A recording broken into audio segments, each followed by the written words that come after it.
Dear Prime Minister, dear Luc, dear colleagues, I am delighted to announce that the Prime Minister of Luxembourg, Luc Frieden, is joining us today.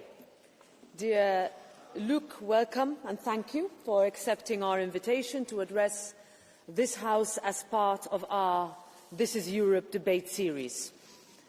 As a founding member of our Union, Luxembourg has been a driver of a better Europe from day one, from the birthplace of the European Coal and Steel Community, the European Economic Community and Schengen Agreement, all the way to this Parliament, where elected representatives of Europe shape our collective future.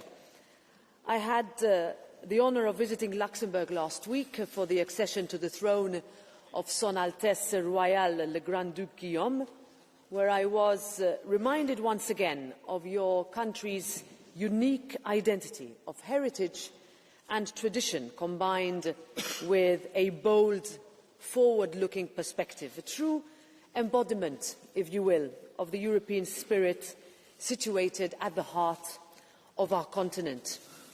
Dear Prime Minister, thank you for bringing the spirit to our Parliament today, because your leadership and initiative are key to building a more secure and sovereign Europe, while your economic expertise is crucial to making our union more competitive and our citizens more prosperous. And when it comes to major challenges of our time, from strengthening our security to deepening our single market, I know that this House can rely on Luxembourg to lead, because Luxembourg has always proven that geography is no limitation to vision and leadership.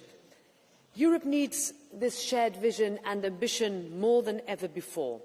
And the people we represent are clear in their demands. They want a union that does more to protect them.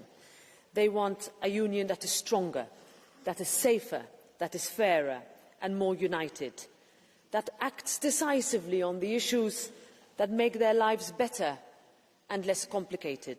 And it is up to us, collectively, to deliver that. And I know I speak for everyone here when I say that I very much look forward to hearing your thoughts on these not insignificant challenges that we face, but also on our shared European future. So, Prime Minister Frieden, dear Luc, the floor is yours.